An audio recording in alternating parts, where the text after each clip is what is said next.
Good morning, Mark. How are you? You at the beach? Yeah, just leaving my GA meeting. Went to it. Left it a little bit early to jump on this. Looks cloudy there, kind of like it is up here. I'm up in Lafayette. Yeah, it looks like it's going to clear up though, but it's definitely cloudy.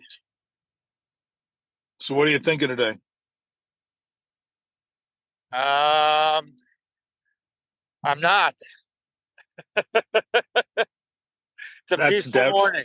That's doubtful. Gonna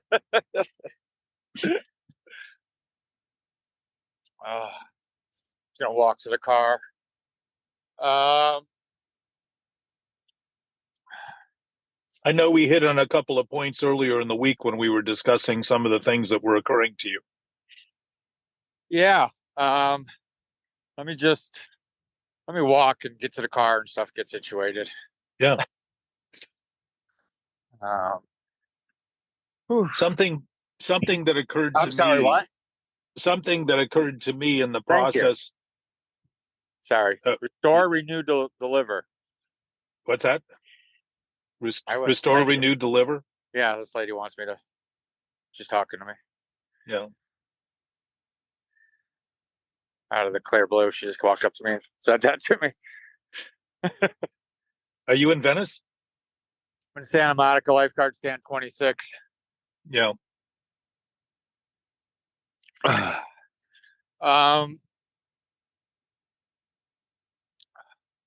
was a very interesting video.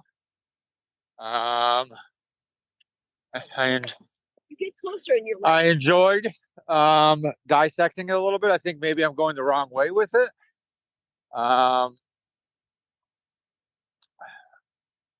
Good morning, Les. I was really interested to hear other people's take on the video, and that's what I'm here for this morning. I'm really waiting to listen. Well, and maybe since you're raising that question, I should read the text of that video because I think it was very important. Les, are you there? I saw Les come in and then he disappeared. Hold on a second.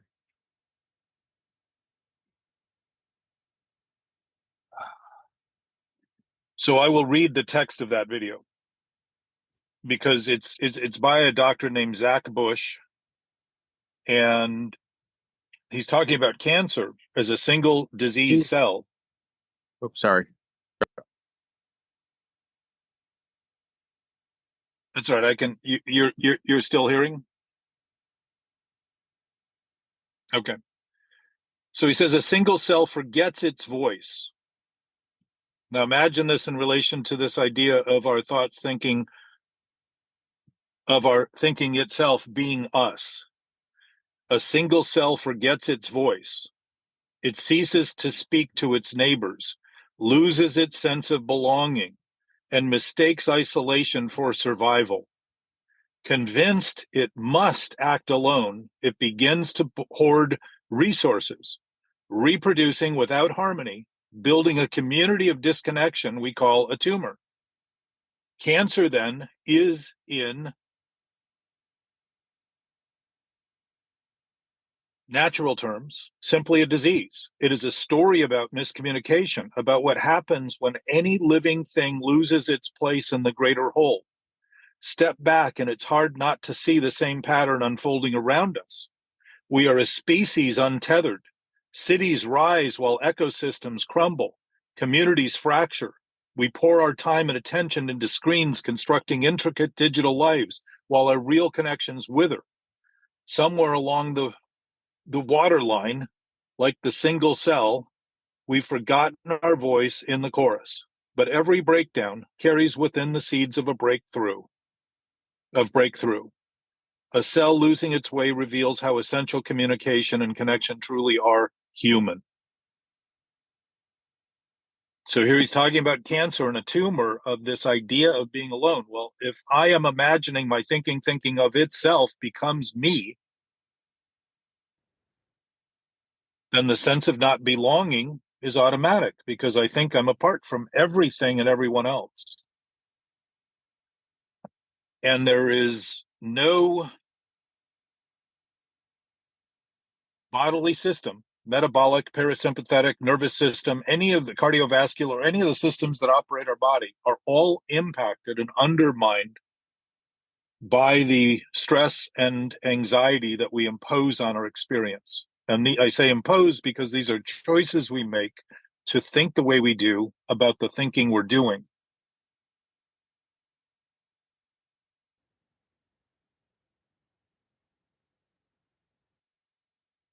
My thoughts have cancer.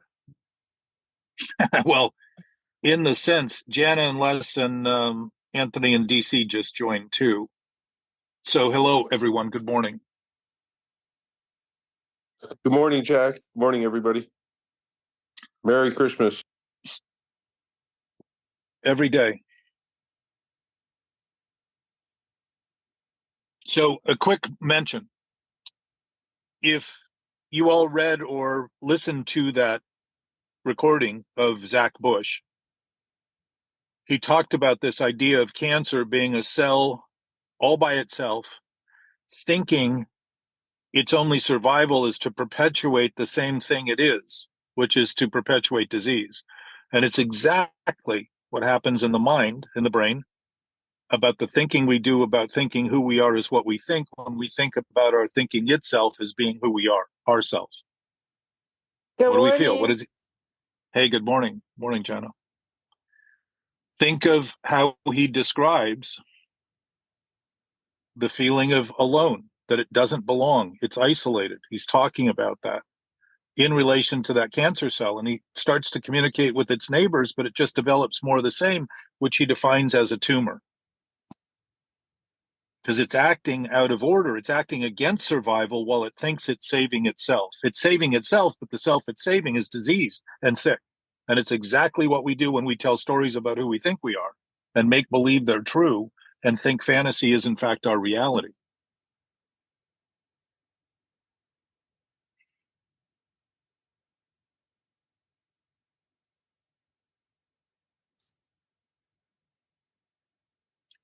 So this isn't something we shouldn't be doing if we're doing it. It's what we're doing, rather than something we might think shouldn't happen. To begin to concede it is to begin to acknowledge it and begin to have it. And you can't let go of something you say you don't. You can't let go of something that has you, like reality and truth and the essence of existence. We can't let that go. There's no letting go of that. And we won't let go of something we claim not to have. So the having of something as it is, the acknowledgement of it, the concession of it, the admission of it, is the beginning of having something to embrace and to see that we've been embracing it all along. We've been stuck to it. We think we're stuck to it. We think there's no other choice. We've been doing it for as long as we've been doing it with the idea that there is no undoing of it, because that perpetuation of thinking the wrong thought's going to find a right thought if it just thinks wrong long enough seems to condemn us to feeling stuck and feeling thoughts are intrusive and feeling thoughts attack us. And my brain, I'm stuck in my head, and all those kind of words we use to describe this idea that these things are happening to us rather than being caused immediately by us.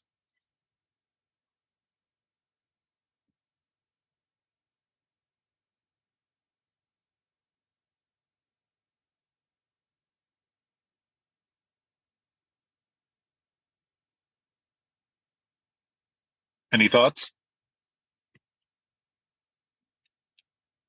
Yeah, I was just thinking about this repetitive, the mental obsession, the thoughts, Yes. Yes. and how that, like I'm looking at it as an addiction. Like, again, is it burning neural pathways that need to heal and be redone and all that when we think like that? That Well, makes it think that isolation is the savior. well, if you're thinking from the point of view of a self that doesn't exist, it's only going to think of trying to support itself in ways that don't exist. the source of a seed is going to grow the source of that seed. If it's an oak seed, you're going to get an oak tree. You can think about it all you want while the roots are growing and imagine that it's not going to be an oak tree, but it's going to be an oak tree. So if the base thought, which is the thought we're having right now, because this is where everything that's happening is happening, if the base thought is contaminated and we're relying on that thinking to continue, we're going to continue to perpetuate contaminated thoughts, which are obsessive, because the only way we get the appearance that the consuming nature of that thinking gives us the appearance it's all that's happening and must thus be reality, which is why we ignore all the evidence, all the breakdowns and all of the frustrations, and think that there's things to get over and feel better, rather than say these are accurate indications of us breaking down. Literally, our nervous system's breaking down, our anxious ability to recognize with stress. We're actually creating more stress in the name of thinking we're resolving the stress. I think once you can get free of once you know it's just brains like braining, like Yeah. when Thinking. Yeah, I was reading about how, like, the brain isn't in itself a problem. It's like somewhere along the line as a culture, we just decided that our brains were going to like fix problems. And like somewhere along the line, it became kind of contaminated and became like a problem seeker as opposed to like fixing, it's great. Like, let's say I'm hungry and I can say, oh, brain, what should I go do to satisfy my hunger? And the brain can give me several options or something. Oh, well, you're allergic to this, so why don't we do that? That's nice use of the brain. But like, if the brain is like, I'm so worried about being hungry, we have to go make sure we have enough food in the fridge. And then we would like the obsessive nature of the brain. And I think hell, right? The state of hell is when a lot of people or a lot of voices in one's head are answering questions that I never asked. Like, if that makes sense. It's just like shouting answers and stuff. And it's like, if you can be free, if we realize that we're ultimately our essential self is free of that, then we can go about our lives quite happily and just like kind of notice the brain doing its braining. And the more I think we disidentify with that as our ground or our unground, depending on what perspective you are in the moment, then it becomes Jack and I were talking about this understanding, like going underneath that kind of thing. And the more we do that, I think the less agency the obsessive nature of the mind has over us. And it's almost just like where you want to plant your seeds. You want to plant your seeds in the like obsessive mind and say like that's reality, or do you want to plant your seed actually in reality, right, where you're standing now? And it's like, I think the more that I like just keep noticing when I'm in the dream state of like the brain, and whether I'm noticing it coming back to reality, because there's always like there's always the essential self, there's always that's really the true nature of things. So once we wake up, So let's stop on that point real quick, because if that's essential, it isn't a choice. It has us. We don't have it. We've been given it and we can utilize it, but the mistakes come from, and you're describing it very well, the mistakes are coming from our choices, how and what we think, not from thinking itself. The brain isn't doing this to us. We're asking the brain to do what it can't do, which is to process insanity as reality. And every time we do that, we think it's happening to us, because to admit we're doing it would actually dispel the rumor that it's happening.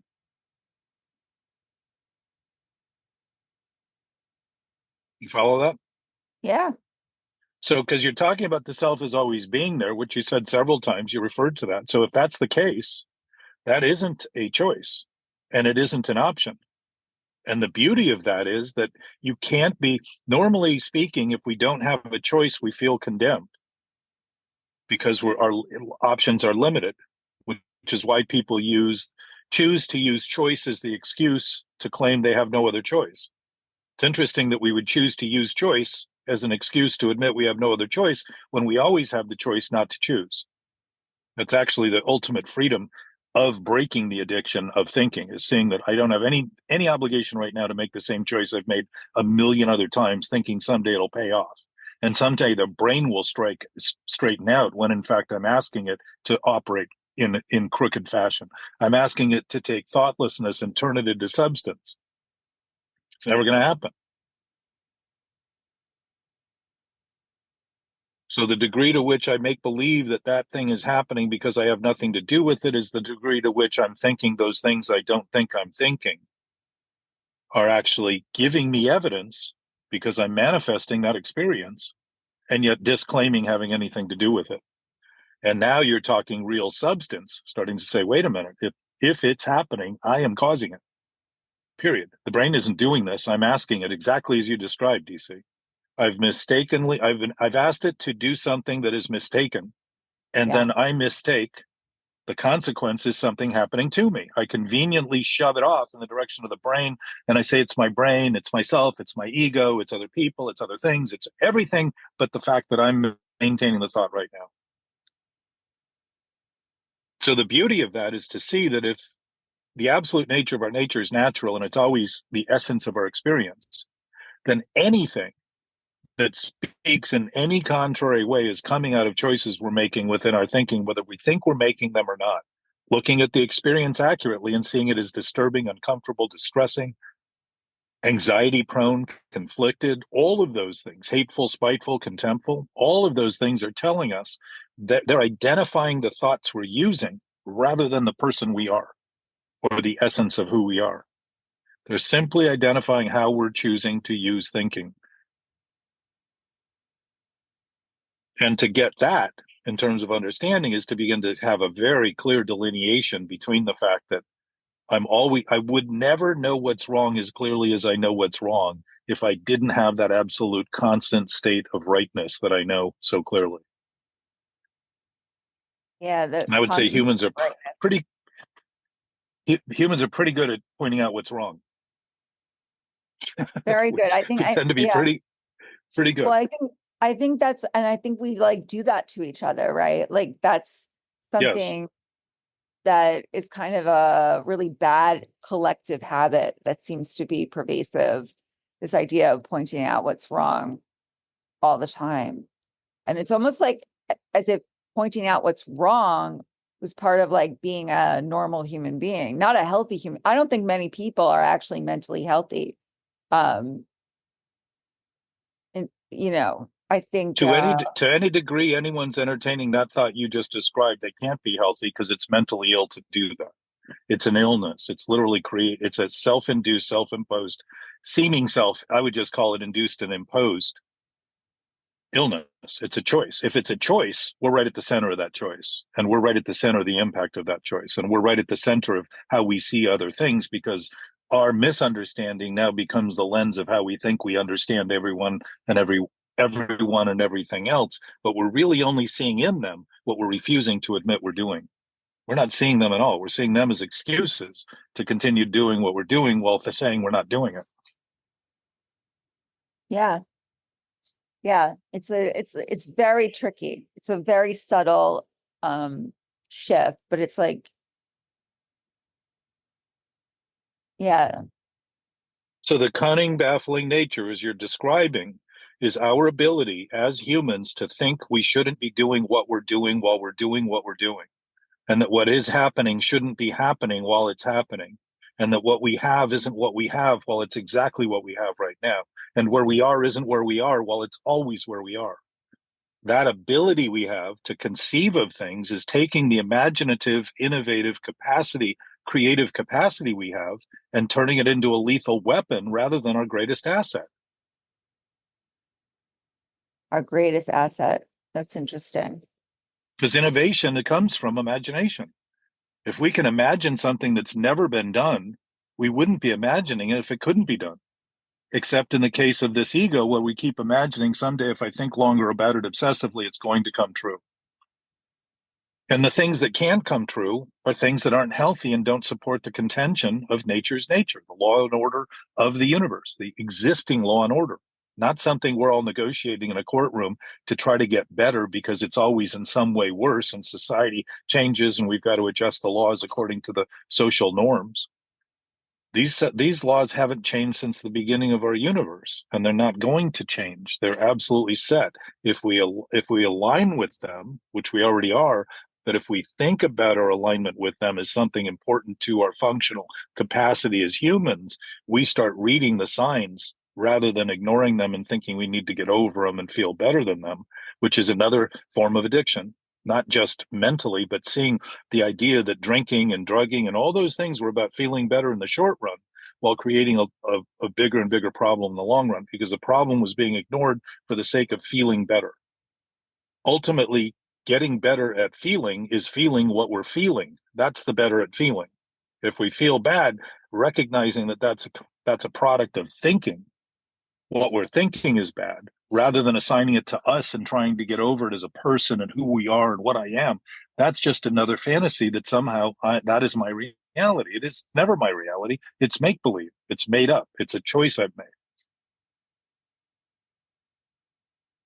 Yeah, I think it's very interesting what you said about feelings, because I think that we have this notion that if we're not feeling great, this is a paradox, hear me out, right? If we're not feeling great all the time, like something's wrong. But feelings are expansive. There are more feelings in the brain just to be able to feel, right? To feel frustrated, to feel angry, to feel all these feelings. There's a great joy that one can have in owning how you're feeling, because it's part of this human experience, right? So it's not like, a lot of people seem to be very stressed out. The holidays seem to stress people out a lot. And I think it's a lot due to this pressure, like this pressure that people have to feel a certain way. And financially too. Yeah. Well, then think of the idea we narrow down peace on earth to one day a year. All hell can break loose the rest of the year, but this day is special. I don't think that's a very conscientious thought. Yeah. But it's reflecting of the idea that the idea of peace is very limited, while the normalcy of an unhealthy, unnatural, abnormal society is normal. We've normalized abnormality in this process, which is exactly what defines addiction. In many ways, it's defined in these starting to think misunderstanding is understanding, starting to think that misperception is our perception, and recalibrate it because it seems so common. It must be normal when it's nothing. Nothing abnormal is ever normal. To normalize it is to desensitize our awareness of the wrong in it and be able to correct and adjust accordingly. I got a question for you guys. So I love what you were saying, DC, about enjoying the feelings, because my first reaction is to get out of that feeling. If I don't like it, but I'm going to try that more and just enjoy it. A feeling is it's a privilege to have a feeling, whatever it is. Jack says that, but somehow when you say it, I heard it better. I think it's your body posture. When you're ready to, Anthony, you'll hear things. When you look honestly, you'll see things. It's just a function of allowing your present nature that knows. Well, also, I just had somebody really beat me up. A friend of mine, she said that I just don't take any risks, and it's just ridiculous to live a life that's not taking risks. That's what it's about, not parachuting and she's younger than me. But I'm like, trust me, when you get to my age, you're not taking. But there is a weird mindset. I'm in that mindset of protection, not risking taking. I want boring. I want nothing. Boring is great. Well, going back to your first point, I don't think DC was referring to enjoying the feelings as much as she was suggesting that an appreciation for the feelings gets the value from those feelings, because you were also describing, DC, the expansiveness of feelings are really part of our knowing as far as humans. They're really think all of our Yeah, and feelings are that's attached to words. that's why I heard it from her though, because she said enjoying, and she looked like she enjoyed. I'm like, yeah, I want to enjoy. It's a privilege. I want to enjoy my feelings. When I'm pissed, I want to enjoy that instead of trying to cover it up. Why am I pissed? Is it my But fault? Whose fault? Anthony, if you're trying to enjoy something that's disturbing, you're ignoring the fact that you know something is disturbing. Damn it! I knew that was too easy. Okay. Well, again, your idea is that thinking what's happening isn't happening is the Yeah, I greater want to good. enjoy everything. You're right. Right. Well, that's the same thing as being happy with it all the time. The idea is we're not designed to be happy. That's not, no, I don't know where that's Wait, written. what? We are faking happiness for things that seem to have short-term satisfaction in the name of denying the actual nature of the blissful, knowing, aware, intuitive, fully complete state of being that we are, in fact. That is all natural to us. This other stuff is unnatural because we try to take something's disturbing and you notice it's disturbing. You will have a relationship to it where you can actually confront or deal with it, face it in a way that could be potentially helpful to that disturbance, not harmful by making believe it should be ignored and that ignorance is actually the form of, they say ignorance is bliss. Think of that. That means the less intelligent we are, the better off we are. That is a very, very contrary thought to the idea that we have any sort of actual intelligence. And I would say that the artificial intelligence that we've been operating on the basis of is now being replicated in a digital form, and everybody seems to be concerned and afraid about it. But it's the written human history has been based on artificial intelligence, artificially making believe that our thinking is in fact who we are and all we are, and what comes of that is all we can do. That is not true. It's all we've done, perhaps, but it doesn't mean right now, right here, that is all that can be done. Everything that's possible is possible now, just as everything was always possible in that seeming then that we remember as being the excuse we use to say we can't do anything but that now because it's gone on so long. The moment isn't about so long or goodbye or hello. It's about presence. It's about here. It's about now, what we do now in our thinking. I like to think, in the Bhagavad Gita, which is like the religious text of the in Hinduism, there's this idea of the field.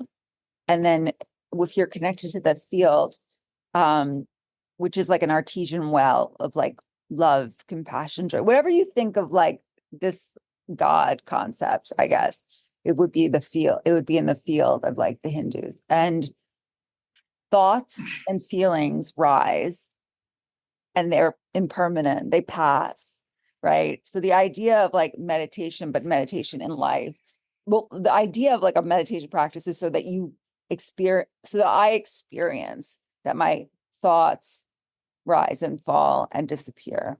And my feelings too, conversely, why I use the word, there's a great joy about it all is because that it passes. So like while you're in it, to sit in it, you can sit like in it because it will pass. The paradox. It's one of those, anything that's true seems to be a paradox to me. Like when you sit in a feeling, it passes.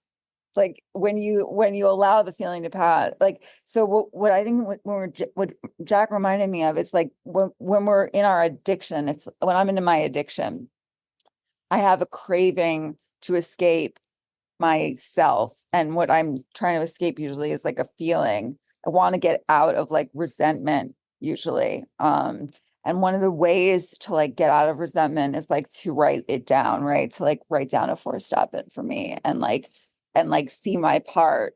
And when I see my part, it's like a revelation because it means that it's not happening like out there. It brings it back to me and like what I'm creating, right? And not even, I don't want to even say I'm creating it. It's more of like a noticing that like this is happening. This is like there's like, again, like connecting to this field, then you can do the 4-step, then you can do the work because you're connecting to a level of compassion. It's not like it's Jack and I first talked, I thought this was a very important distinction to make. It's not that I'm a bad person, it's that I have bad thinking, right? And so it's like it's just to clarify things a little bit more and be like, okay, like the resentment is part of it. Like, that's what happens. And like it's almost like, we all have like this 100-watt light bulb, right? We're born with it. Everybody's got one. It's 100 watts, but it gets dusty and we have to clean it, right? And then there's all these tools to how to clean the light bulb, right? You can clean it with the step work. You can clean it with like coming to a meeting like this, where you're like getting kind of like tuned in or something.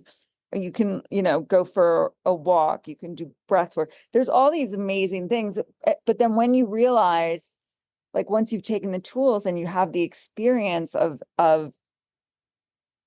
your own immortal self, your own connection to the, to the universe, so to speak, you can kind of like throw away the tools and just like shine really brightly. And it's really, it's one of the reasons. And that's what intuition is knowledge beyond reason. It is not a reasonable, rational, thought-provoking process. It's just an absolute state of knowing that we know. And if we didn't know that, we wouldn't so clearly know what's wrong. So a couple of points I want to clarify and add to and suggest. It isn't that your thinking is bad. It's that you're choosing to ask your thinking to do bad things because the thought you're choosing from is bad. That's what happens. If I'm thinking from the basis of a contaminated thought, I'm only going to ask thinking to contaminate it further in the name of thinking. It's the only thing I can do. That's description of addiction. All I can do is the same thing over and over again because I have nothing to do with it. It doesn't seem to me that it has anything to do with me as a result, so I can't do anything about it. So the only thing I can do is keep doing it. And that happens in the present now. The foggy notions we have don't get cleared off like a windshield and stay clean for a while because we did something. We just feel better for a period of time and think they're clear. The notions happen in the immediacy of the moment. And the only thing we're doing is thinking thoughts that are not obscured and transparent and clear because they're actually obstructing the process of thinking by asking thinking to do what it can't do, which is to turn it into reality. So those foggy notions we can clean it up and feel better for a while, but it's the same as taking a drink. It feels good for a while. The problem doesn't get solved. So to see it clearly is to start to see this is what I'm doing now with the ideas I have that are not transparent because there's nothing to see through. They're pitch black. There's nothing there. Absolutely nothing there. It's thoughtlessness on parade. The other thing to consider, and this may stretch a brain or two, but the paradoxes we think of from the human scale, the relative scale, are actually the actual opposite. We think it's opposite, for instance, because we think it's a paradox in AA, for instance, that we can give it away to keep it. Think of that. It means if we give everything away, we get to have everything. Well, that doesn't seem to work on the earth. If I give everything away, I have nothing on earth. But we're dealing in spiritual terms. So those aren't actually paradoxes, because we're trying to make believe that the nature of our nature on earth is in fact limited and scarce and not abundant, and think that that other thing happens to be to the exclusion of our relative experience. The real paradox is that there are no paradoxes in an absolute state, because the opposite of the absolute state is still absolute. It never changes. We're not dealing in a dimension that changes like our thinking changes. So we create those ironies and abstracts and paradoxes to look at it from this other view, as though the view we're looking at it from is real, when in fact we're manufacturing the view to claim it's paradoxical, rather than absolutely our present absolute state, which is the third or fourth point. In the fourth column of the fourth step, to begin to look at that as I am 100% responsible 100% of the time, period. If I didn't exist, nothing would matter to me. The fact that I exist is all the matter. All the matter that is made is by my thinking. There is no matter out there that has any impact on me at that absolute level that I don't choose. All the impacts are coming. That blissful state is so normal and so unchanging and so ever present and so constant. That pure consciousness that you were describing, DC, is all I've ever known, all I am, all we are, all that is. Everything else is simply a thought. And to start seeing that is to start to say, I'm always in the fourth column. I'm always responsible. Nobody ever does anything that I don't think about that I end up resenting. It isn't what they do. It's how I think of it. That's the problem, period. Once more, bringing it right back to my present place, my present state, not anyone else's, not anywhere else, here, now.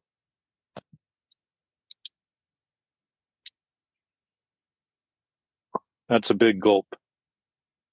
Yeah, no, I think and there's a lot of great enjoyment and fun about just like when you do have the experience of knowing, and I forget, but the person that's forgetting isn't really the person that we're talking about. We're talking about like a very profound leap of like conscious awareness, right, Jack? Like this is not an everyday, this is a major leap for people to take. And like it's there. It is. Well, right? it seems like that. It seems like that, so it can seem more difficult and more implausible and more improbable and more unlikely, so we can continue to justify the predisposition that is not true. And that's what lying is going to lead to lies. So we've created like we say, the truth is deep. The truth is not deep. The pile of shit we've built, making believe that things are what we think, is what's deep. It's this idea that my seeming subconscious, where I keep all this litter that I don't want to admit I have anything to do with, seems to be deep because it's dark. And I really can't tell the bottom of it at all. I can't see where the bottom is. I only know where it starts. And I know if I get in there, I have no way of getting out. That's how I feel about it. And it isn't true because I'm actually that's my thoughtless cachet of information that I want to make believe I don't know. If I admit the problem happening presently and I have that breadth of awareness that becomes very obvious, I'm going to start seeing more of that darkness clearly, which does not line up. Addiction has me think that if I feel better, that's all I need to do is just keep the feeling going. Rather than in this instance, I start looking, I'm going to see more. To your point, Anthony, you can hear something and you can hear something and you can hear something, and then you can finally listen to that something at some point. When you're ready, you hear it in a way that's very different than you heard it before. If all that stuff that's there is there, and I'm thinking of it as something that isn't there, what are the chances I'm ever going to look at it honestly and start to come to terms with it? And those moments of clarity that you're describing, DC, that break that we get, that break is the chance to start saying, this isn't about trying to maintain another fantastic voyage where I'm avoiding things. The intelligent step here is to begin to notice that I'm much more aware of things that used to seem so subtle as to seem as though they weren't even happening. So I was acting oblivious to things that were obvious. The difference in the two is a choice as to how I'm seeing, how I'm thinking, how I'm asking. My thinking will work beautifully when I'm honest with it in my choices and not asking it to subvert my own experience. I think the conditioning is what is makes it why paradoxes and stuff like that exist, because we're conditioning, like the culture and society around us is conditioning us to think that what we're talking about right now, the truth as being deep, like the truth, to get out to, it's really important, I think, for people, at least it's important for me to have my own experience to be able, like, you can tell if somebody's I can tell if somebody's talking from the experience of the truth versus a theoretical idea of it, right? I think we all kind of have a built-in like intuition, right? And not many people are talking from a place of experience, and that's, I think, a very sad thing. That's part of it makes me sad. Let me challenge you though. Suggest they're always having their experience. It may be based on ideas that are untrue, and so you would think that it's all theoretical because they're actually theorizing who they think they are. But at the same time, we tell those stories about them to justify us not being able to do what we can right now. And for me for me to do that is to give them more license to continue to do the thing I think they're responsible for when I talk about society as having habits that I can't break, and I'm unwilling to notice that I'm using them as an excuse not to break the habits that I'm actually right now perpetuating. But you do break the habits. You know, you are somebody who has broken free of the habit. And I think that that's not to the degree that everyone now is not doing that thing. And I expect that when we all come, it's kind of like when zero was invented in mathematics. It took almost 100 years for the world and all the different cultures to assimilate it as something valuable. They were threatened by the whole concept because in the Western culture, it disappeared things and it seemed like magic. And as a result, it was the devil's work and it shouldn't exist. Zero. Think about that. Zero is fundamental to mathematics. And at one point it didn't exist. I don't remember exactly the time, but it was 1,400 years ago or something.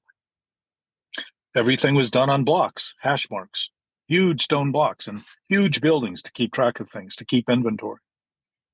We can do what they used to use those buildings for today on a single piece of paper.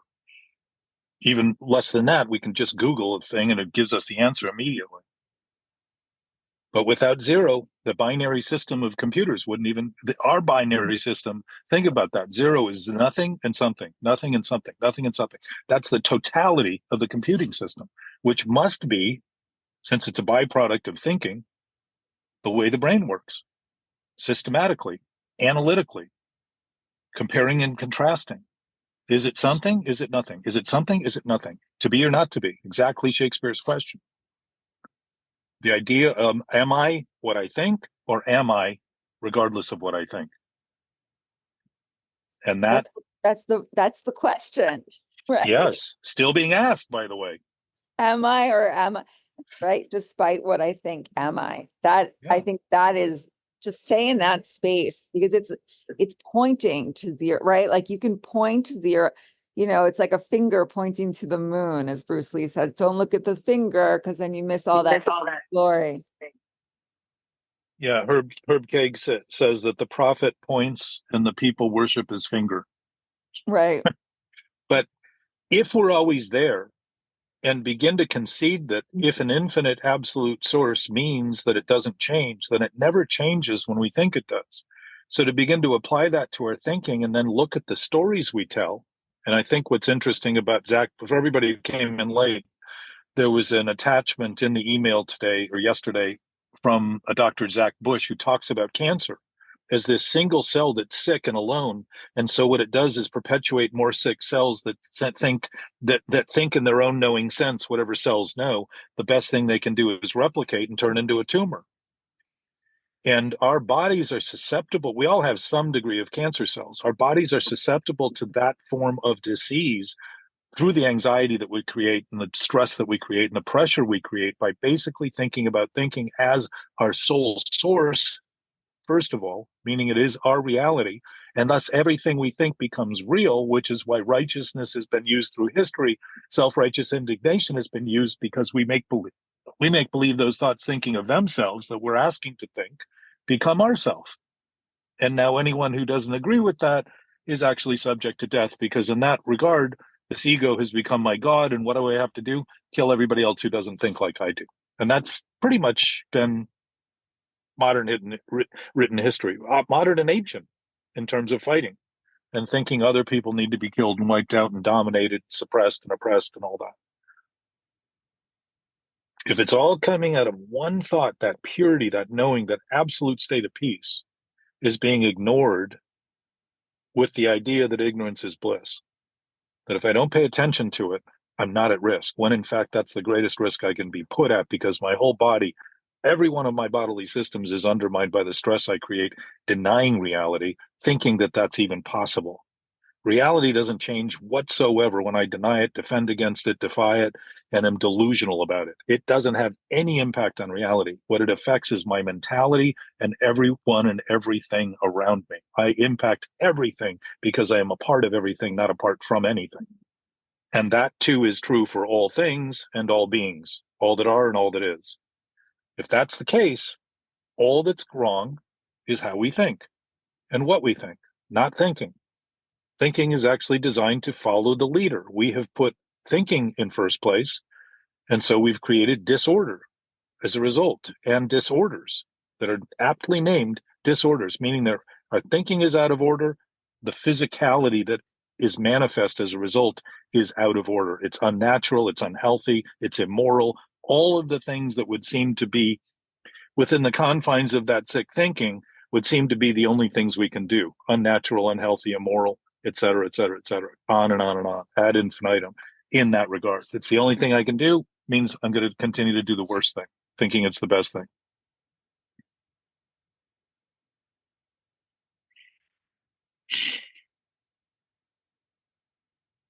Crazy, literally crazy.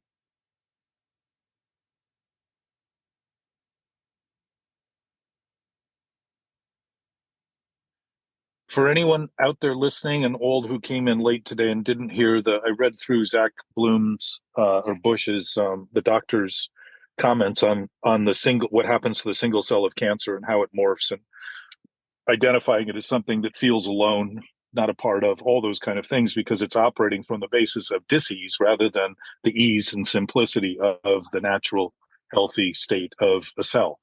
And all of those things are perfect replicas of ego in terms of the false self that we think we are, et cetera, and all the byproducts of that. But I will upload his thing if I can within the context of the information associated to this recording in the forget what they call it, but it's the stuff that normally is just text. I think I can create a link in there to link you to his talk, and or I will copy the transcription of it and put it in there so you can read it. And then think of it in terms of the ego. This idea of who we are is what we think is an egoistic approach to thinking all we are is what we think.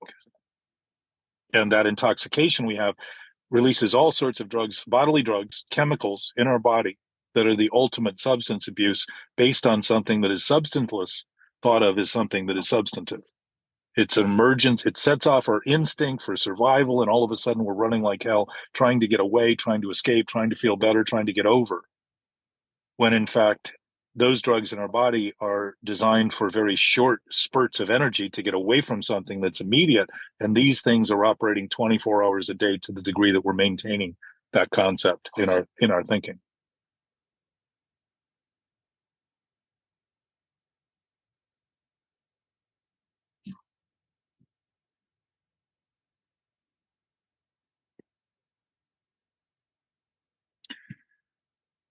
In the stories we tell, and DC, I know that you and I went over this too, especially because of the discussion about Shakespeare.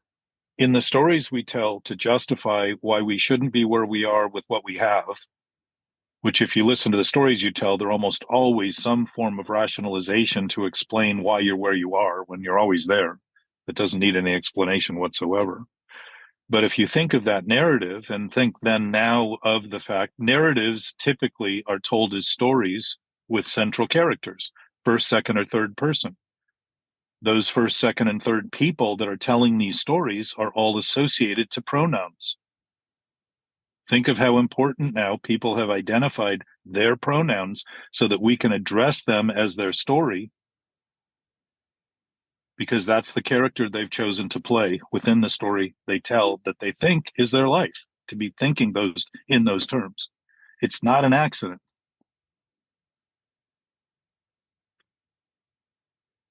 The point of view that we come from is the point of view that we take. And my suspicion is within the mental, because this is something that just occurred to me in the last few weeks.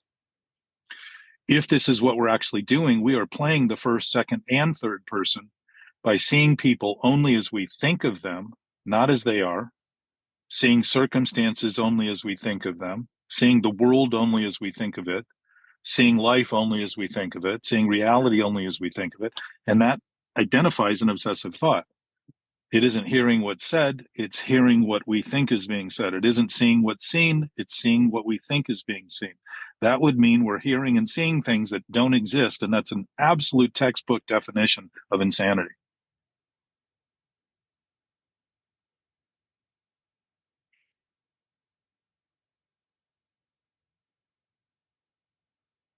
Oy vey. Hi, James.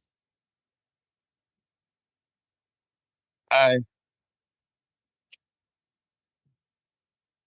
What's up, Jack? Good to see you. Good to see you, James. Good morning. Good morning. You guys having a light discussion today, I take it. Yeah, it's always a light discussion. No, but it is a light discussion in the essence of Yes. lightness. The only hardness are the ideas we have and hold so dear as to believe are true, and then we need to fight to get out of them rather than realize there's no fight in them except the one we imagine to justify not letting them go. It's exactly what addiction does. I don't have a drinking problem. I can drink, I drank more to prove that I drank a quart of tequila on my 26th birthday to prove I could control my drinking.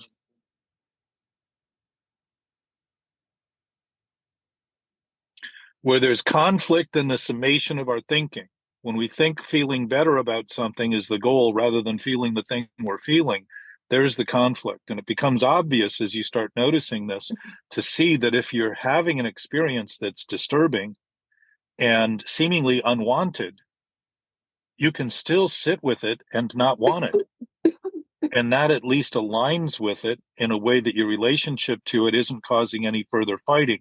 And you will have a relation where it will reveal ultimately, may not be immediately, it's all there, but we may not be ready to listen to what it has to say. But having a relationship to it that is actually relating to it rather than something other than it, you will begin to get the information that you've been harboring and pretending you didn't know.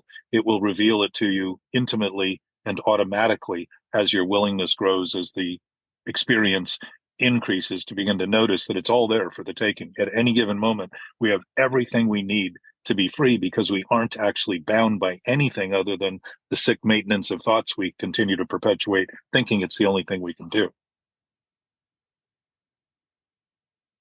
So some people say, why do you complicate it? And I would suggest that something simple that's absolute is not complicated whatsoever. And for us to think about it in simpleton terms within our thinking is to think that being desensitized and less intelligent is actually the goal of our thinking. To diminish and stupefy and dumb down our thinking would not seem to be an evolutionary progress. It would seem to be an evolutionary devolution of our actual capacity. It would be to turn the tables on the capacity we have to express the love and the peace and the nature of our nature, to make believe that somehow or another we should think less about what's actually happening and that we're better off by doing that and actually creating simplicity. We're not. We're calling it simple, but it's incredibly complicated because we haven't undone it yet, historically and collectively. And certainly I'm conceding that as an individual sitting where I am, doing what I do. I have plenty of things that come up during the day that announce to me I have some work to do every day.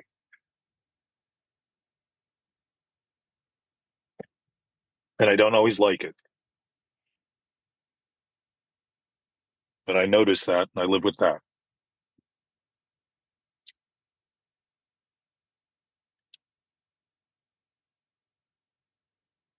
Well, there is the ego can be used. I think the one thing, and Jack, you'll comment on this obviously, but I think you can use the ego as a tool, right? Like the ego can be like a tiger being tamed. I don't know if you can tame a tiger. Maybe that's not the right metaphor. But you don't need to tame a fantasy if you've created it. Let's say this. I have a desire to do the best I can to be a source of light and positivity and joy and love in this world, in this society, and for other human beings, right? I have, when I talked about the light bulb, I do my best to keep my light bulb clean, right? Yep. So that desire, does it come from the ego or does it come from the field of what, does it come from the truth? Right? Is light just naturally something that you watch share itself and spread itself? And it's not, you don't really need it doesn't take a lot of effort. It just is. Yeah. Well, think about the nature of light. It travels, it's the fastest thing, roughly the fastest thing that we know. There's some contest to that because there's contest to just about everything, but it's fairly well recognized as at least one of the fastest things, 186,000 miles a second. It's pretty quick. And something interesting about it is that it doesn't accelerate. So it doesn't start at 0 and reach. It's always at 186. It's absolute speed. So here in our universe, we have an absolute relationship to something that's absolute in terms of its speed. And what's interesting about light speed is that if I were to travel at that speed, dimensions completely change and become the universe becomes incredibly small, because to the traveler, I am now witnessing the impact that light speed has, which is it almost creates no dimension and no time whatsoever at full light speed. So if that's the nature of the nature, and that does not change, even in our basic understanding in physics, which is fairly well developed because it's as developed as it's ever been today, if that is in fact the nature of light, that enlightenment is always our light. We just aren't expressing it. We're using stories to tell. If I think my ego is a tiger that needs to be tamed, that's a story I've created to justify not being able to tame the tiger. Rather than say, why do I constantly try to treat the effect I've created rather than notice I'm the creator of that effect? I'm the one giving the ego that opinion, creating that image within the ego so that I can continue to sustain it as something I have to deal with because I think it's real. That's where it's coming from. I think my thoughts are reality. What I conclude is reality. And as a result, I have to deal with it as though it's real.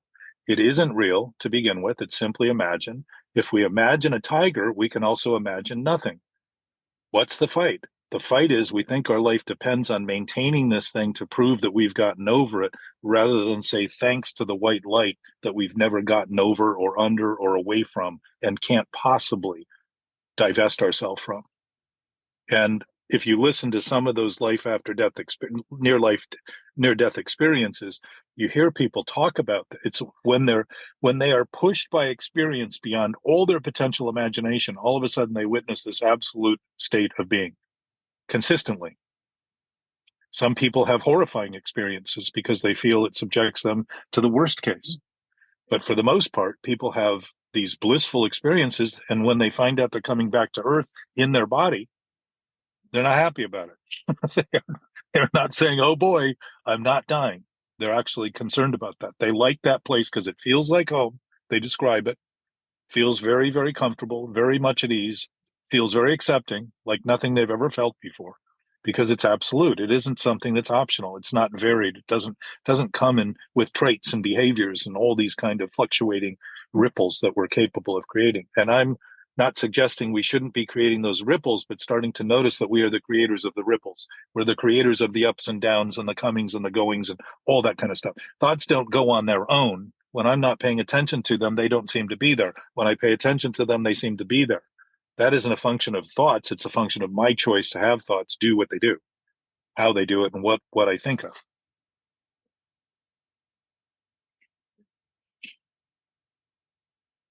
So the light beam, we can't fall off of. It's not like a railroad track or a gymnast beam or some narrow strip that we're razor's edge that we're trying to stay on all the time. It's absolutely the nature of existence and life itself.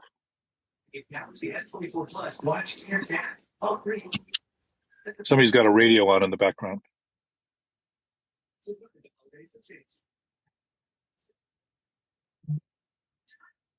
Did I lose you there, DC? Yeah, my computer just died and my phone is on its last legs. Okay, sorry. I went off for a while addressing that in some way. The point is, if the light beam is light and it's absolute and it's actually recognized within the relative experience, and it's been used, light both in terms of no weight, light, and also bright, is how we reflect on enlightenment, brilliance, radiance, all the words we use to describe intelligence, because that's the knowing intelligence.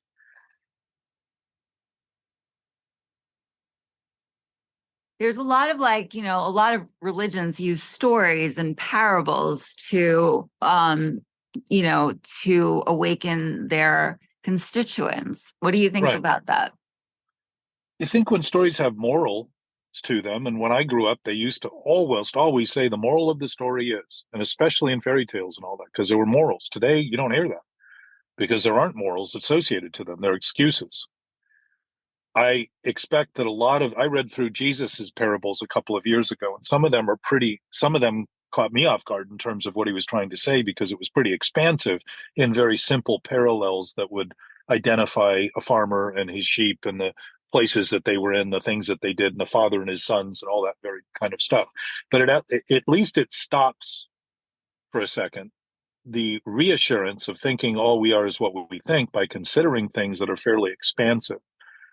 And I would say that's part of what this conversation is attempting to do, is to talk about it in terms that go a little beyond the common conversation, to begin to look at absolute terms in the midst of the conversation, to begin to dilute some of the shadows that conversation can create, the shadows of doubt, literally, because they wouldn't be shadows of doubt if we were certain about them.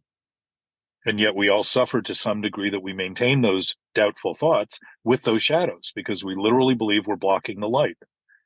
We're not blocking it. We're just creating an environment that's a little less comfortable than the absolute state and nature of our existence. So I would say stories told for the sake of a moral, which many movies are, and I think now more than ever, people are starting to see that movies are starting to have either they're scaring the hell out of people through these sort of vampire-ish, the world is coming to an end and people who have absolutely no conscience whatsoever that are just destructive are coming to get us, or world wars and stars and fields and all that kind of stuff that create another level of impossibility. I suspect they're great fantasy, but they create a sense of distance and impossibility. But there are a lot of movies being done that have very different endings than the typical movie ending, where there's actually some value and some moralistic questions being posed and some experiences that have people doing things that don't seem common. So, that the movie, I forget what it is, Acts of Kindness or something, was one recently that I think had that ethos and that pathos and that thing that contained that attempt. But they're very unusual too, because it's not the typical arc of the story we're used to hearing. Happy ending stuff. Sometimes the endings aren't happy, but they're valuable. They say a lot, and the fact that they don't end happy, they just leave the question of why do we continue, in my experience.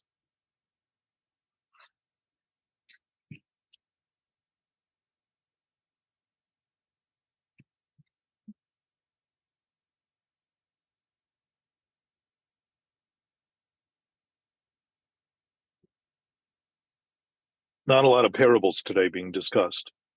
No, I don't think so. So my sense is one of the greatest ways to treat a disease is have it become so out of control that it's something that can't be ignored any longer. And to some degree, we probably all have certain ailments in our bodies that we sense that don't think it's worth dealing with because it hasn't gotten to a point where it's intolerable. So, I am speaking of disease, I have to go get a CAT scan. So I'm going to pop off and get ready for that. But I love the conversation. I'll see you next week. Glad to have you. Talk to you. Bye, Jack. Good luck. Bye.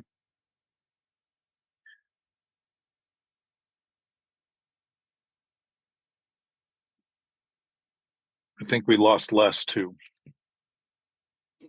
I saw her cat that she had. She's going to get it scanned. Yeah, apparently.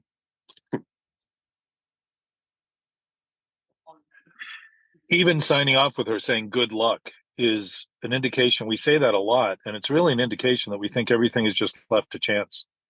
That we have no way of reducing the odds, that we're bystanders to something, and all possibility obviously suggests all possibility is possible.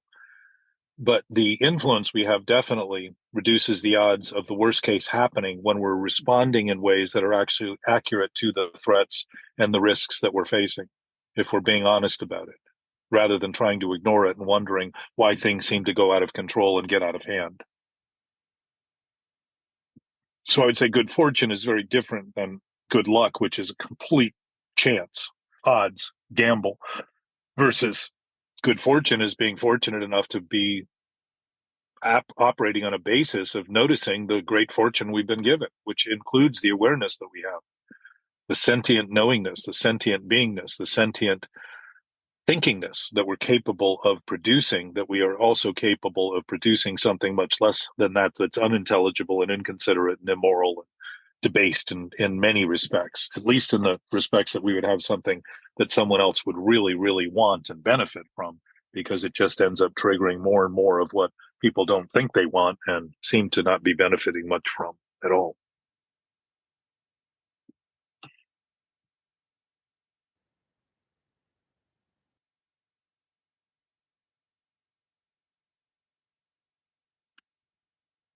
Any thoughts? Lots, unfortunately, or fortunately. Look, stirring things up, is how things get cooked. Yeah. So if you I want a guess I have fully some- baked thought, stir it Well, up. I guess I have some questions more than thoughts. Okay, well, or I guess same. a question is a thought. So, Many thoughts are questionable. so let's say somebody says something derogatory to me, or racist, or something that I think is offensive. Right. You just nailed it. Excuse me? You just nailed it. You think it's offensive. Correct. So that's sort of where my thought process is, or my question is, it's I guess I'm looking for a clarification there. I mean, is that just because of social norms that person should not say something offensive to me? But if they do, it's not, I'm the one who's creating the thought behind their words. Right. So who's got the problem? Correct. I do. Yeah. And they're free to say what they want, right? Like, Correct. you're free to think what you want. You're free to say what you want. So the other ultimate side of this, though, Mark, that becomes apparent, if we're dealing in absolute terms, then our relative experience is actually absolute. We see it as relative because we can pick and choose and have and not have and all those kind of things within it. But in fact, you can't be offended if you're not defensive. If you're not defending a thought, you're never going to be offended by a thought. Well, that's really and where I'm I was not going. I'm not suggesting you shouldn't be defensive. I'm just suggesting that it creates the environment for this. We're the creators of that. We're the manufacturers of that, the manifestors of those experiences. Doesn't mean what somebody's saying is right. Correct. And I guess that's where, like, my best friend's mom, she's got 38 years, I think, or something. I mean, she was my second mom growing up. And, like, she's got like this huge frog statue in her front yard. Like, and Frog? she's always had like frogs around. And her thing is, if somebody calls me a frog, I don't care. I know I'm not a frog. And she carries that into other things. Yeah. I don't know if, I'm just sort of I mean, that was something she told me 25 years ago that I'm just remembering, that maybe a tool that she uses. No, notice that, though, to Anthony's earlier thought about what DC said that he had heard said, but really finally got it, is that we don't lose track of anything. We just make believe if we're not thinking about it, it's not there. So we say we don't remember. In fact, it seems to be very memorable once it's important enough to us to remember. Once we realize the value of it, all of a sudden it becomes crystal clear. 25 years later, right? Mm-hmm. So the value is just beginning to see the impact we create. Nobody can create a greater impact than we do individually. This is the one thing we do individually, is make choices. Nobody makes choices for me. That's the one thing I've been given. Free will suggests that we each have been given that. And the absolute nature of it is that we all share it. The relative experience of it is that I do it. My choices determine my experience. So if I'm experiencing something that's unsettling, I'm thinking about it in unsettled terms. Because if I know that everything possible is possible and start to live with that as a thought, when things happen I don't expect, it doesn't seem impossible that they would be happening. It seems like just another possibility I didn't consider. Correct. Much different way of approaching it than something that shouldn't be happening and I don't want it to be happening and I need to get over it and set this whole tirade off. So, and somebody said earlier, profound. Think about profound as a word. It's for finding. When we look to see, we see. When we're honest, we see. When we're clear in our thinking, we see clearly what's happened. When we're not, we don't. And yet the clarity is still there. It's our thinking that thinks it isn't there to support the contention that our thinking is right when everything out there is wrong. So at some point in there, a corrupt thought got in there. Well, I would say right now, if you're thinking about it, it's part of something you're maintaining. And if you just simply, my experience and I think the greatest seeming breakthrough for me was to begin to see that I didn't have to search for the source. The source was present right now. And if I was disturbed, simply admitting I was disturbed told me that I was thinking something about something that wasn't true, thinking of it as true. So that then incorporated every thought rather than the one I think I can go find and wonder why 3 years later I'm still now looking for the next one and the next one and the next one. In one case, I'm trying to perpetuate forever that takes forever. And in the other case, I'm determining in the present moment something I can utilize in every successive moment because those thoughts are always going to be changing. But if the identification of them is accurate to the one, they'll be accurate to the all, just like a principle. So if I'm thinking principally, I'm thinking if I'm disturbed, I'm doing something to cause this disturbance. And what would that be? It certainly wouldn't be thinking truth and reality is true and real because there's no conflict in that. It would be thinking about something, some illusion, some non-truth being true, some non-reality being real. That basic lie is the functional basis of dysfunctional thinking, turning the functional basis of thinking into dysfunctional by making believe thinking is in fact reality, rather than just an analytical process, assessing and trying to assess the best it can the environment to make decisions that are pro-creation, meaning pro-survival. The nature of an organism is that it wants to survive, exactly the way the guy described that cancer cell. It's a cancer cell. It feels like it's alone. What does it want? Company. What do? Create, Janet talks about it a lot, conspiracies to have everybody included. We want to create company in the sickness. Conspiracy. That's where I learned that was Janice. Janet, I'm going to write that back down. I'm always looking for a co-conspirator. Yeah. Well, we think it's a vote in favor of belief. We think it means what we're saying is in fact true.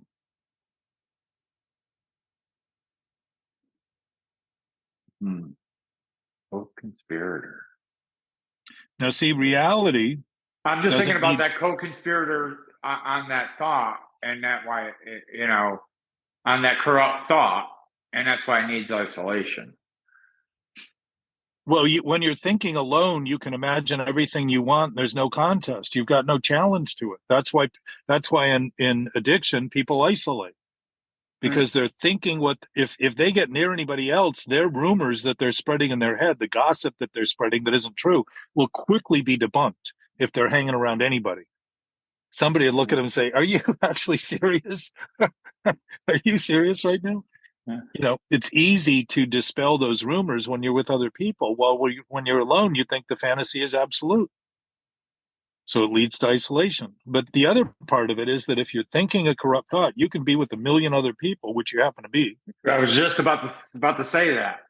Yeah, and still feel alone. Because you're thinking that thought defines you. And now you've got to prevail on all these other people by demanding it's true. In your own experience, you're creating this to begin with. Yeah, I texted earlier in the thing, my thoughts do not define me. Yeah. They define your thinking. Yeah. And the thinking basically comes up with stories and narratives and ideas and all kinds of stuff, just like a movie, just like a script in a movie or a literary piece of fiction, to try and make sense out of it because it looks real in our imagination. We think it is real when in fact fantasy is in fact imaginative and innovative. And the potential of that is extraordinary in terms of being able to accomplish things that might not otherwise seem possible. And here it is, we're trying to turn the impossible into possibility and wondering why we're demoralized and unable and dysfunctional and not having all the bedevilments. and more. All of them. Yeah. Afraid of misery and depression, not able to have a living, not have meaningful relationship, all that kind of stuff. They're all defining this corruption. We were having trouble with personal relationships. We couldn't control our emotional natures. We were prey to misery and desperation. We couldn't make a living. We had a feeling of uselessness. We were full of fear. We were unhappy. We couldn't seem to be of real help to other people. And most of all, So think of all of those as out of control, and now think of out of control like we think of powerlessness in the first step. If we're powerless over alcohol or anything, that means we have absolutely no power. And in the first step, what we don't have power over is the lie that we can control and enjoy our drinking. It's ultimately what we're admitting. We're never going to drink like normal people who don't have the metabolic allergy that we have. We're never going to do that because our allergy is always going to be set off by the drinking. But it's the thinking we can control and enjoy it that drives us back to it because we think this time is going to be different. And it's exactly what we do with the idea that our thinking is reality by beginning to entertain that if I do it differently and do it more and do it longer, someday it'll become true. It's the same thing because that's the root of the addiction. That's the root of the disease. So out of control, if you think of out of control, doesn't mean you were once in control. It means out of control, no control whatsoever, because what we're dealing with is pure fantasy. There is no control of it whatsoever. And yet we are the maintainers of the illusion it's reality, the illusion that it's actually going to come true someday. Just like a 3-year-old reading a fairy tale is hoping that someday she'll be the princess or he'll be the king, whatever it is. It's all just manufactured thoughts. They're not happening to me. I'm asking them to function on that level. And to see that is to admit the responsibility for it. And then it becomes laughable to continue rather than taken so seriously as to think it's the only thing possible.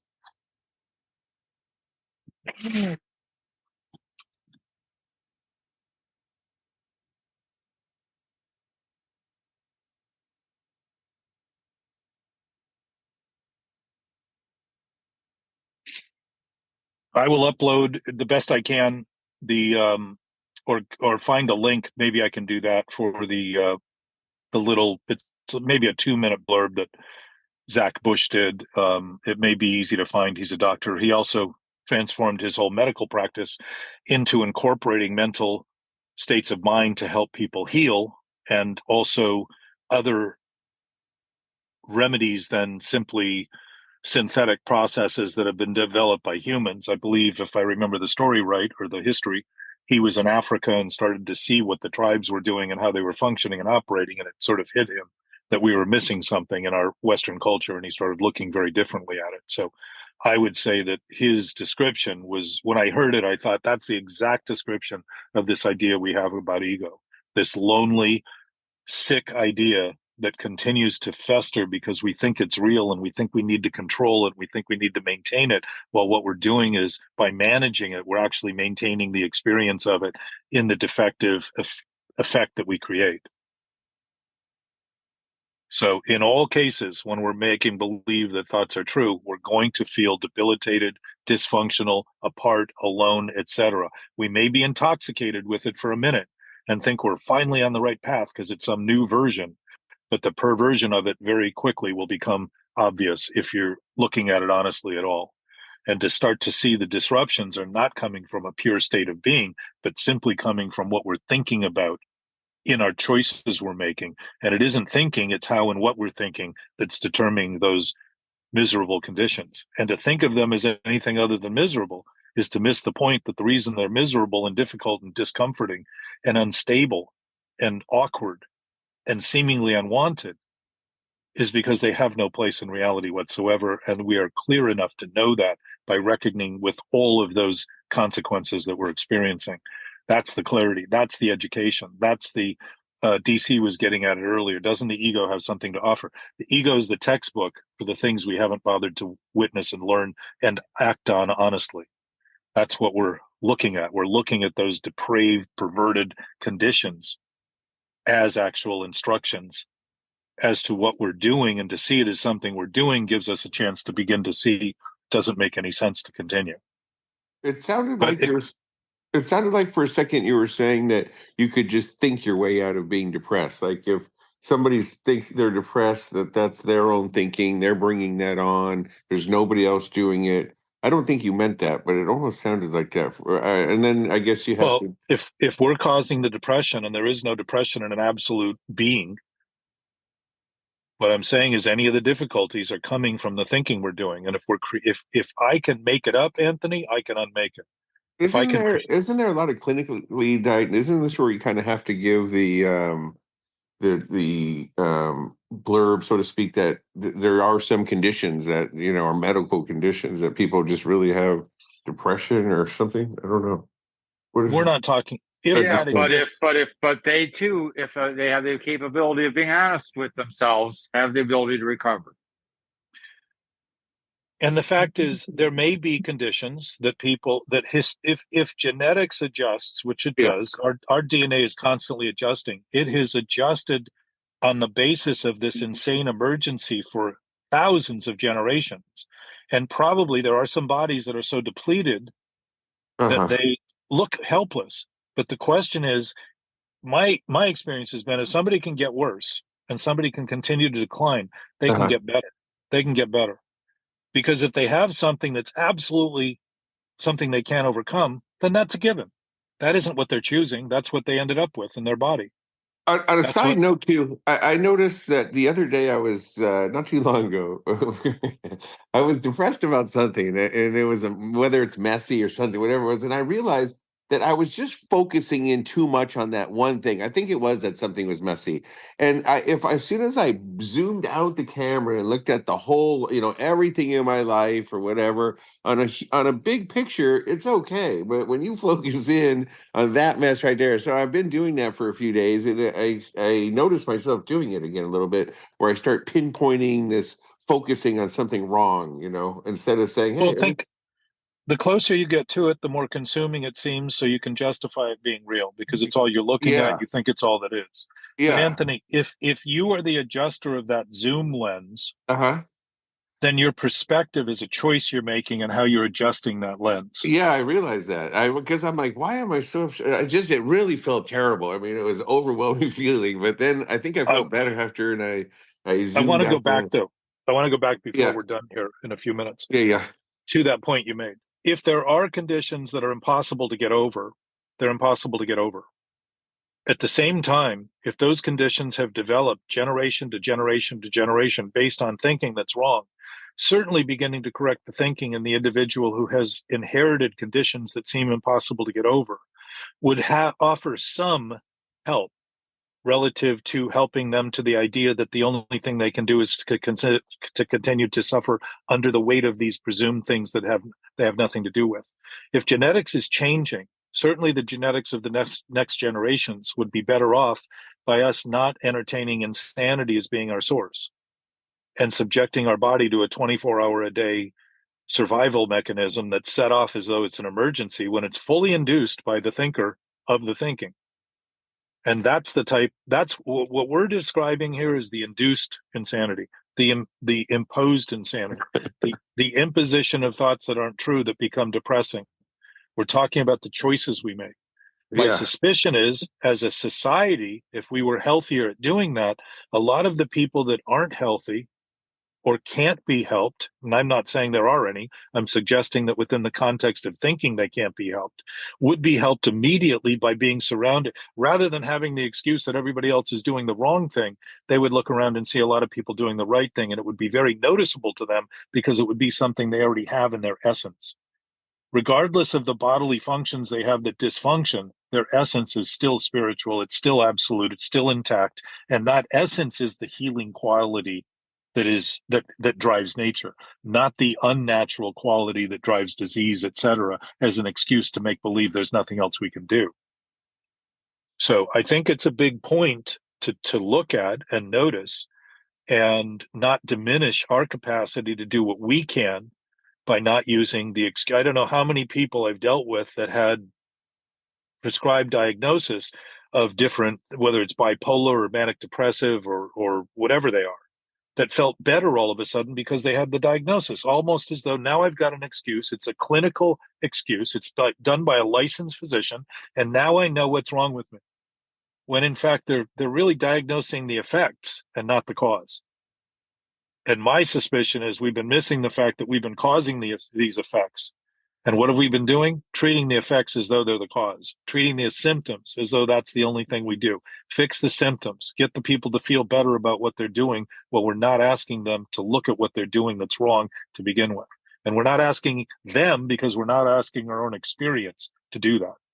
It isn't because they're not doing it that I can't do it. It's because if I use them as an excuse, I'm just piling them onto the thinking I'm doing that I have no hope and have no chance and can't do anything about it. And I, in my experience, know that's absolutely not true.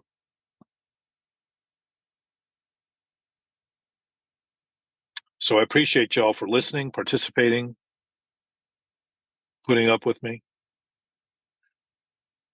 Thanks, Jack. Thanks, you guys. Thanks, Jack. Merry Christmas. Jackie, good to hear your Driving? voice. Are you driving at the same time? Thanks, Jack. No, I'm parked up in at the reservoir in Lafayette near Moraga, where my sister lives. Oh, wow. Hey, Jack. Getting ready to come. Jack, Yes. turn off the recording. Oh, wow. Yeah, turn off the good. recording, Jack. Is it that time? Good. Why, is somebody going to be honest here or something? It's about to get No, good. you're just giving out your address and stuff, and No, not quite. Just my location. Anyway, I will stop the recording and thank everyone for listening. I'll be home tomorrow, but I don't know how quickly I'll be able to get the thing into the text or the link for Zach Bush's thing, but it's well worth listening to because he really identified it better than I think I've ever spoken about it. And he also triggered something that's interesting. Jackie, you may appreciate this as a storyteller and comedian, that all story writing, fictional story writing, comes from 3 points of view: first, second, and third person. Guess what all those people are defined as? What? Their pronouns. Their pronouns. Oh, wow.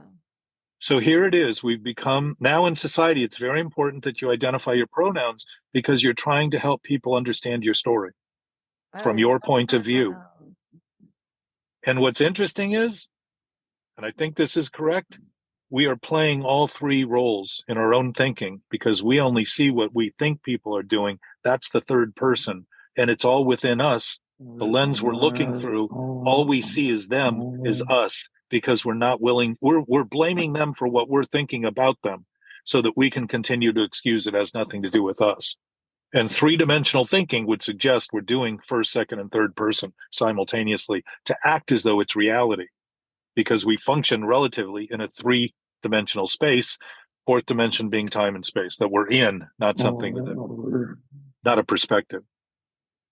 Actually, it is a perspective of sorts. But anyway, that's something that sort of struck me after listening to his thing. And I don't think it's a coincidence. Again, I don't think it's an accident. I think we are crying out to announce what we're doing clearly, and we're misreading the signs. We're thinking of it as something that needs to be institutionalized, when in fact, when I was a kid, when you were institutionalized, you were being sent to a mental institution.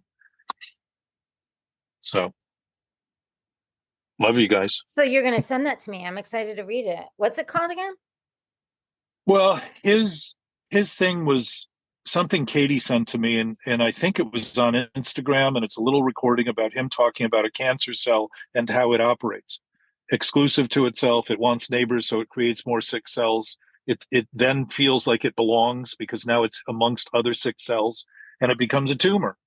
So we're basically creating tumors that are egos, and we've got this blob in us that we think is us, with all these ideas that we keep trying to get right because we're thinking of them right and thinking finally we'll be right because we'll be true and we'll be real, when all it is thinking. It isn't right or wrong. It's just a thought. You know, if it's right, we don't need to think about it because we would be aligned with reality and truth. We would know what to do. So we'd be busy operating on that basis, not thinking about it, not contemplating it, not wondering. But anyway, I'll figure it out and get it to you somehow. All right, cool. Actually, Jackie, it was in your email today. You already got it. Okay. All right. I'll read it. Yeah. All right, guys. You already got it. See you. I'm gonna Love you take guys. off. Thanks. Thank you, Hey everybody. guys, Merry Christmas. I was just about to say Merry Christmas, Happy New Year's. Well, Happy maybe New I'll- Year's. Bye. Every day, every day, every day, every day. Every day, every day. Bye.